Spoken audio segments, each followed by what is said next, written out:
por ese interés mío por la historia de la violencia contra los judíos en el Imperio ruso, he llegado a la conclusión de que cualquier teoría conspiratoria es falsa.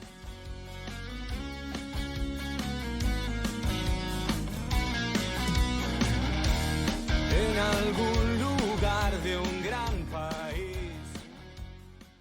Muy buenas a todo el mundo, soy Adrián Susudio y esto es Charlando con Libros.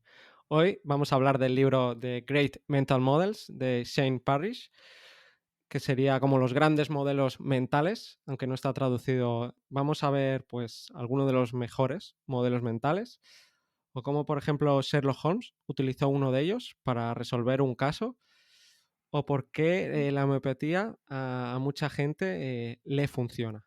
Además, lo vamos a hacer con Olga Rusu. ¿Qué tal? ¿Qué te pareció este libro? Bueno, es un libro que quería comprar y leer desde hace mucho.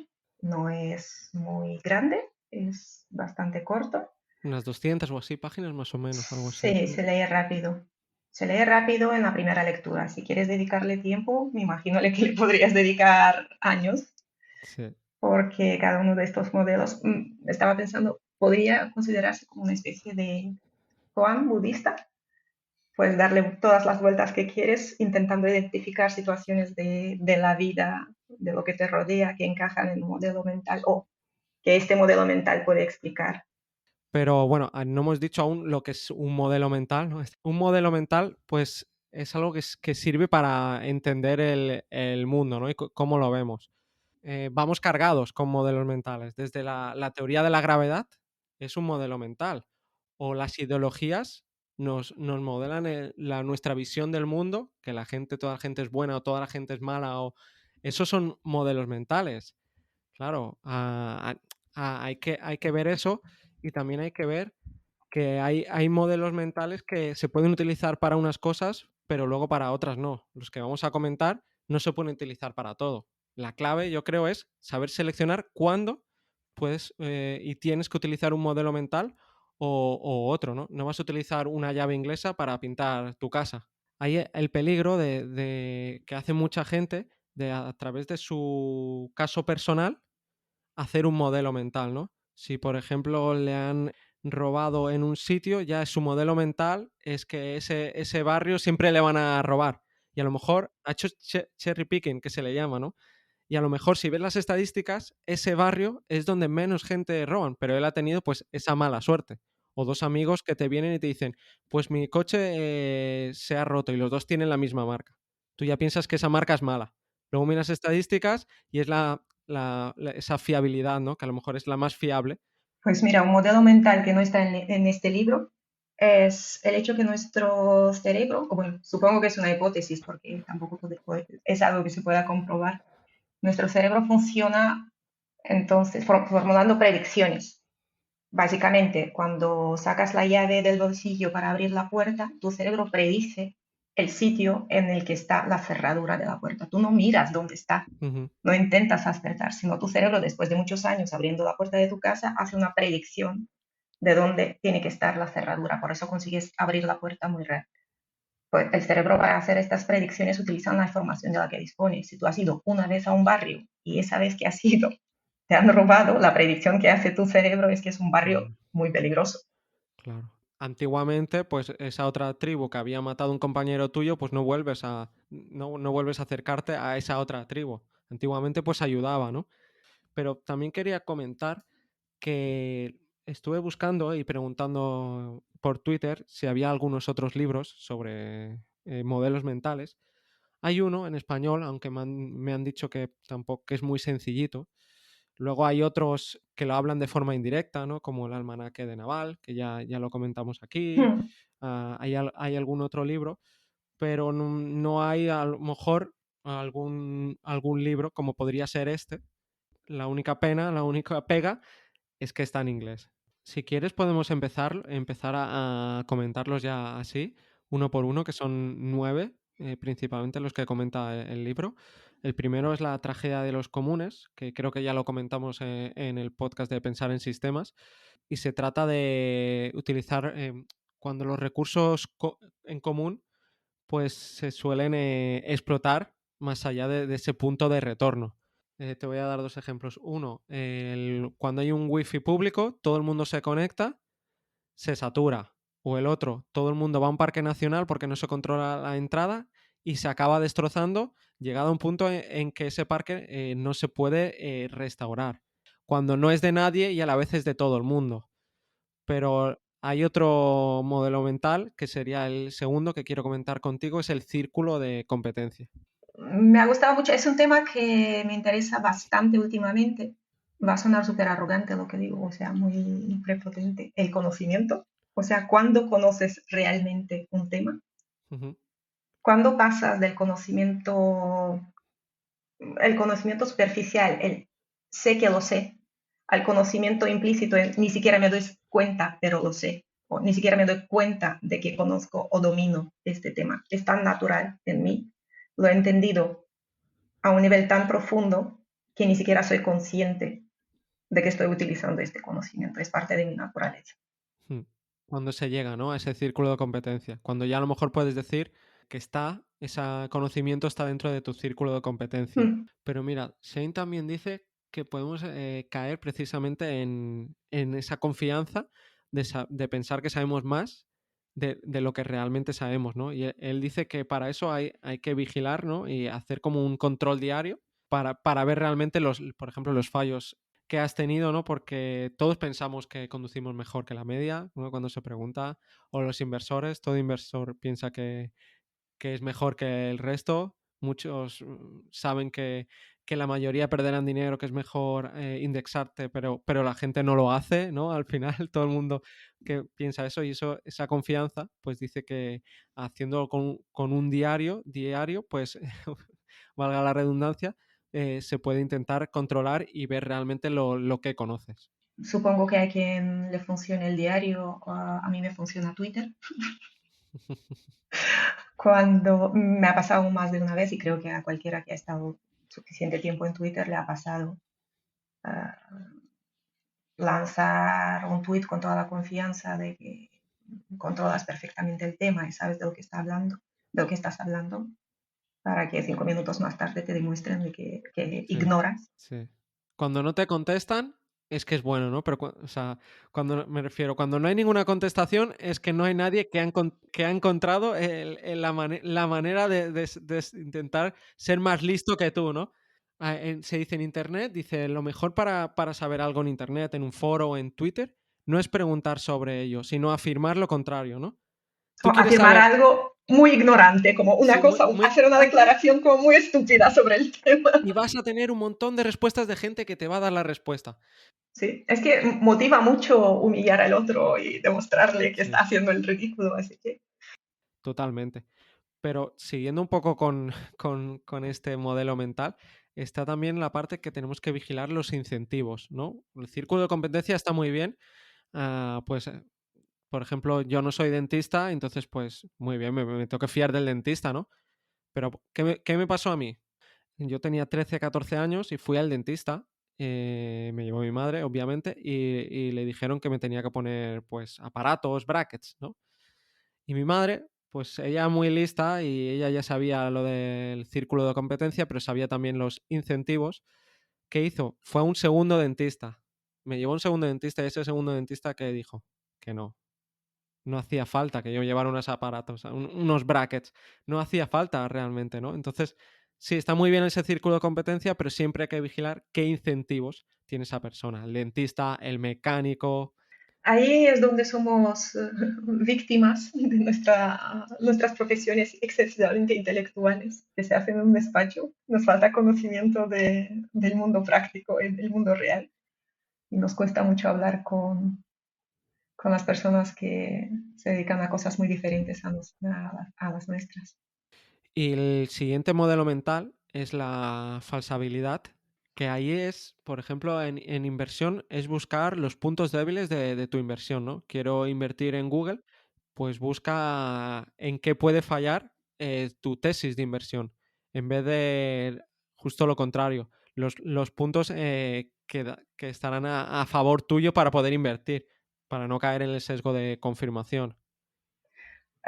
Mira, Hablando de inversiones, creo que el problema que tenemos no es tanto el conocimiento o el conocimiento de lo que tenemos que hacer para evitar, sino la parte emocional. Lo que acabas de decir, hay que buscar los puntos débiles de nuestra inversión. Nuestro cerebro no quiere buscar los puntos débiles de nuestra inversión. Nuestro No, cerebro está súper motivado para invertir en Google porque sí. prevé que hace una predicción de que vamos a ganar muchísimo dinero y buscar los puntos débiles es una pérdida de tiempo. Sí, sí, sí, es contraintuitivo totalmente. Tú ya te has enamorado de esa acción y luego ya Mm. buscas información para, para invertir en ella. Eso pasa muchas veces.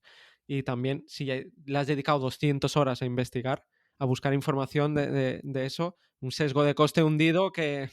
O le has dedicado 200 horas al sesgo de la confirmación, a buscar cosas que confirmen que tienes una buenísima idea. Por eso, tuve una conversación con alguien hace poco, hablando de Warren Buffett. Le decía que, en mi opinión, el gran talento de este hombre, que obviamente es una persona intelectualmente brillante, pero que su gran talento probablemente sea que es capaz de hacer lo que todo el mundo sabe que hay que hacer. Mm. O sea, a nivel intelectual, a nivel de información, todos sabemos cómo hay que invertir en bolsa para no perder dinero. Lo difícil es hacerlo. Y lo difícil es hacerlo no porque somos estúpidos, sino porque somos seres con emociones. Este es otro modelo mental, realmente nos estamos avanzando, pero sería el de invertir el problema, ¿no? El de empezar el problema, ver el problema por el final o hacer la vía negativa, es decir, descartar lo que dice su socio, Charlie Munger, ¿no? Que dice, la gente trata de ser inteligente, dice, yo lo único que intento hacer es no ser idiota, ¿no? Muchas veces lo difícil es, pues, no ser idiota, no equivocarte. Hace unos días, hace unas semanas, leía un hilo en Twitter precisamente basado en este modelo mental, que decía, si quieres tener una buena vida, trata de imaginar la vida que la has fastidiado completamente, todo lo que has hecho para fastidiar tu propia vida. Ahora, cuando tengas claro todo lo que tienes que hacer o todo lo que puedes hacer para fastidiar tu vida, dedícate a evitarlo. Claro, como decía Manger, no te drogues, claro, o come bien, o claro, y varias cosas, sí, sí, sí. Y el siguiente modelo mental son los experimentos mentales. Usar la imaginación para descubrir algo. A mí este me parece de los más difíciles que ¿En existen. serio? Sí, realmente, porque tienes que utilizar la imaginación para estar en una situación y una tesis o una teoría que se pueda aplicar, porque en la realidad no puedes utilizar ese experimento. Es decir, no puedes probar una cosa, sino que te tienes que imaginar al futuro. ¿Y qué pasa? Que estamos en sistemas complejos, ¿no? En incertidumbre. Entonces, es muy peligroso porque lo más probable es que caigamos en nuestra intuición primera y nuestro cerebro lo único que busca es otra vez justificar esa teoría. Entonces, es luchar contra nuestra propia intuición y hay genios, ¿no? Por ejemplo, Einstein hacía eso, ¿no? La teoría de la relatividad la descubrió así, pensando, luego la demostró matemáticamente. Pero luego hay gente como Feynman que él era más práctico, no podía llegar a esa, primero, imaginarse esa teoría, ir a ese paso más allá y luego, si eso, demostrarlo con la práctica. Es que tú lo enfocas de una manera práctica, Sí. es utilizarlo para conseguir un resultado, Mm. y yo lo enfoco de una manera más lúdica. O sea, para mí es entretenimiento. Que salga o no algo útil de esto, me da igual. Ya. Es una cosa que yo les proponía a mis compañeros de trabajo porque yo trabajo en una empresa donde uno de los vicios son las reuniones y sin embargo, a veces cuando simplemente nos cruzamos en un café a la hora de comer y empezamos a hablar sin ningún objetivo fijo, vamos a resolver ese problema, sino vamos a charlar simplemente. Muchos de los problemas que tenemos o muchas de las ideas que necesitamos desarrollar se desarrollan y se solucionan mejor en estas reuniones informales sin objetivo. Creo que hay que darle más libertad al cerebro. Sí, y compartirlo con otros. Vamos ya al siguiente modelo mental, que son los pensamientos de probabilidades, ¿no? Uy, Cuando ese es el más difícil para mí. sí, porque es utilizar pues las matemáticas y la lógica de las probabilidades de que algo ocurra. Pues de nuevo, pues si eliges una carrera o otra carrera para estudiar. Entonces aquí hay varios pensamientos, que el primero es el bayesiano, que es tener en cuenta lo que ya sabemos para aprender lo nuevo. Por ejemplo, no quedarse solo con la última información. La violencia sexual estos últimos años ha aumentado. Eso si tú sigues las noticias pensarás que es así. Luego se estudian los números y la estadística y se ve que no es cierto, no ha aumentado. Lo único que ha aumentado es que hay más casos que se han llevado a Las juicio. denuncias, sí. Sí, es diferente una cosa de la otra. Si sigues las noticias, piensas que ha aumentado, por ejemplo. Entonces, aplicas este pensamiento bayesiano, vas más allá y ves que no es así. Cierto. Y es importante conocer, no estudiar los hechos aislados, sino dentro de Mm. qué más ha pasado. O el riesgo de cola larga, que comenta Taleb. La campana de Gauss, cualquiera que haya estudiado estadística la conocerá, pues dice que la clave es la media, ¿no? En la media es donde está. Pero puede pasar, por ejemplo, en la altura de alguien. No hay una persona, puedes tomar la media, ¿no? Y la media es 1,75, ok, pero el que mide más no mide 3 metros y otro mide 1 centímetro. No, ahí sí que se cumple. Por ejemplo, o las notas. Yo le doy notas a los libros y lo hago del 1 al 10. No, a uno le doy un 1000 y al otro le doy 1. En esa sí que se cumple. Pero en muchas otras cosas, en las situaciones reales, no se cumplen. Mucha gente está en la media que, por ejemplo, le gusta ver la televisión, pero luego en la cola larga, en los extremos, hay gente que no ve nada la televisión y que o a lo mejor no tiene ni televisor. Para esa gente, no, la gente ve 3 horas de media al día la televisión. Esa persona ve cero. Y hoy y mañana y pasado. Pues hay muchos eventos y muchos o, por ejemplo, hay clientes, por eso hay lo de los nichos, ¿no? De nichos de clientes, porque en esas cola larga es la campana y es en la cola larga. Y ahí, si más larga es decir, más personas, hechos, datos son diferentes a la media, más probable es que ocurra un hecho raro, que le llama él como cisne negro. Entonces, hay más probabilidades de que ocurra eso. O, por ejemplo, la distribución de riqueza. Los ricos son inmensamente ricos, no hay una media. Te metes en una sala con Bill Gates y dices, la media aquí son un montón de millones, pero realmente de 100, 99 a lo mejor son pobres, muy pobres, y una persona ahí no puedes utilizar esa campana de Gauss. De esta parte del libro lo que me ha gustado, no sé si se traduce así al español, la regresión de la media, Sí, el hecho de que los extremos con el tiempo se van moviendo hacia el centro, exacto. porque me recordó una frase que decía que lo seco se humedece, lo mojado se seca, o sea, Ujú, mm, que las cosas están en evolución, que no permanecen de la misma manera y que cualquier cosa, cualquier fenómeno en su desarrollo muchas veces acaba siendo lo opuesto. sí.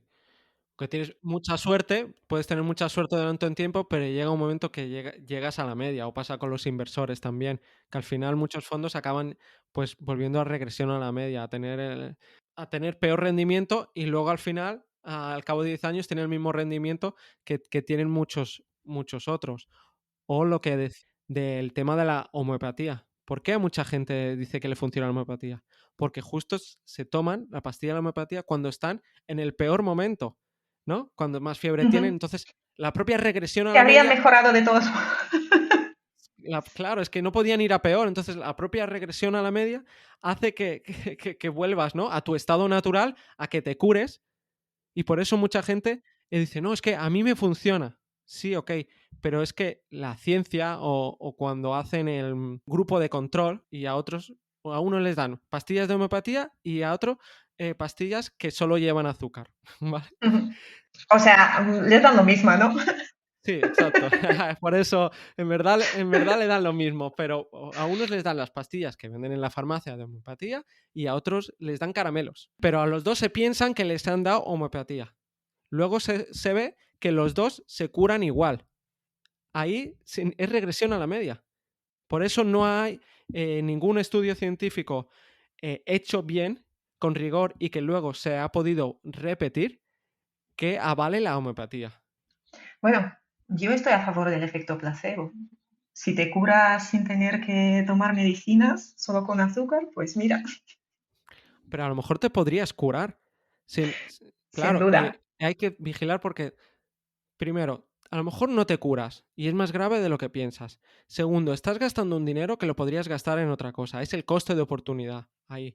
Puede estar muy bien el efecto placebo, pero a veces no te funcionará y a lo mejor será peor si no te curas, ¿sabes? Y encima te estás gastando un dinero y no lo estás gastando en otra cosa que realmente te puede funcionar.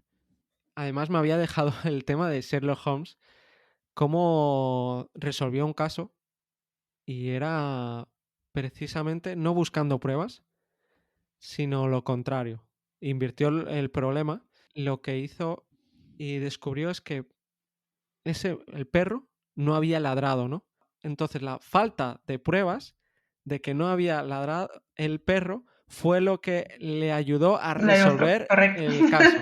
Y nos vamos ya a uno de mis modelos mentales que más aplico, más me gusta, y es la navaja de Occam, que normalmente... ¿Has leído mi bio de Twitter? Ah, es verdad, lo comentas en tu vídeo, es verdad. Estaba dudando si era por eso o no era por eso. Era El por otro día eso. lo vi y digo, nos hacemos nuestras paranoias, ¿no? Muchas veces de esta persona ha hecho esto porque, ¿no? Porque le dijo lo otro, porque bla, bla. Normalmente a lo mejor se ha equivocado simplemente o estaba Sí. vago, ¿no? No, Ujú. no, No te líes. Es todo más sencillo. sí. Bueno, realmente lo mío venía porque yo he tenido un tiempo de interés intenso por la historia de los judíos en el Imperio Ruso, en el que han sufrido muchas persecuciones y donde ha nacido el mito de bueno, la conspiración judía creo que no es creación rusa, pero los protocolos de los sabios de Sion sí. Entonces, por ese interés mío por la historia de la violencia contra los judíos en el Imperio Ruso, he llegado a la conclusión de que cualquier teoría conspiratoria es falsa. Sí. Y básicamente porque no somos tan listos como llevar a cabo una conspiración. Ni tan racionales, ni tan... Sí. Y de ahí a la navaja de Occam quedaba un poco. Lo típico cuando tienes mocos y buscas por internet síntomas tal, tienes un resfriado, ya está. No, no te Lo des- más probable. no hay que mirar por Google. Cuando tienes síntomas no hay que Sí. mirar nunca por Google. Siempre habrá No. alguna vez, pero por probabilidades, lo normal es que esté resfriado y ya está. O miras la hora de la última conexión en WhatsApp de tu hijo y ves que lleva 5 horas sin conectarse y dices, ¿le ha pasado algo? No, se ha quedado sin batería. Por ejemplo. Sí, sí, sí. Navaja de Occam, total. Y Mm. vamos ya con el siguiente modelo mental, que también es otra navaja, la navaja de Hanlon. Este también me gusta mucho. Sí, está relacionado. Pensar que la gente hace las cosas por maldad, ¿no? Cuando la mayoría de veces es simplemente pues porque no sabían sobre ese tema, ¿no? Eran ignorantes o son estúpidos o vagos, realmente, o por miedo, ¿no? Esas serían como las 4 categorías que la mayoría de gente hace la mayoría de cosas por cualquiera de esas, por miedo de perder su trabajo, o porque le daba pereza, o porque simplemente no lo sabía, porque son tontos, o sea, no por malos. Estoy completamente de acuerdo con que en la mayoría de los casos es esto precisamente, pero me gustaría decir también que no nos equivoquemos, el mal existe, la gente muy mala también existe, son un porcentaje ridículo de la población, Sí. pero existen. Y nos hemos dejado un modelo mental que nos va a ayudar un poco a redondear este podcast. ¿Cuál era, Olga? En el libro lo llaman el pensamiento de principios generales o de primarios, de Mm, primer nivel, básicos. mm, Y habla de que detrás de muchas de las cosas que observamos en el día a día, o de mucho de lo que consideramos nosotros nuestro conocimiento, hay principios generales que lo explican mejor que nuestra observación, que nuestro intento de explicar las cosas. Y que básicamente una de las preocupaciones principales de la filosofía desde siempre, desde la antigüedad, ha sido identificar estos principios. Habla de la técnica de los 5 porqués para Ujú. intentar llegar poco a poco a este principio básico que está detrás de una cosa que observamos. Que pues se puede transformar en un modelo mental. Si después de esos 5 porqués acabas llegando a un ¿por qué pasa esto? Ok, si acabas llegando porque sí o porque me apetece, no es un modelo mental. El ejemplo que utiliza en el caso de este modelo mental ilustra también otra cosa para mí, que es uno de los defectos de este libro. Los ejemplos que utiliza para ilustrar un modelo mental no es el mejor o no es el que mejor explica lo que quiere decir el modelo. Hablaba de cómo ha cambiado el tratamiento de la úlcera de estómago desde los 70. En los 60 y 70 se consideraba que por el medio ácido del estómago es imposible que viva ninguna bacteria en el estómago, con lo cual el estómago es estéril. Con lo cual el único tratamiento que se les ocurría para la úlcera era una operación. Se descubrió que no es cierto, que sí hay bacterias que viven en el estómago y que precisamente una de estas bacterias es la que provoca la úlcera. Entonces, lo que antes significaba o muchos años de sufrimiento con úlcera o una operación con una recuperación bastante larga, ahora se soluciona con un tratamiento corto con antibiótico. Ujú. Básicamente lo que hizo falta es que los médicos que lo han descubierto se pregunten, ¿y por qué pensamos realmente que no pueden vivir bacterias en el estómago? Se daba por hecho y entonces ya no se iba más allí. Se tomaba Correcto. como un principio. Sí. Pues aquí lo dejamos, Olga. Muchas gracias por venir, aunque vas a volver, porque tienes una vida muy interesante y además un proyecto que luego lo veremos. En el próximo episodio hablaremos sobre ello. Muchas gracias, Olga. Gracias a ti.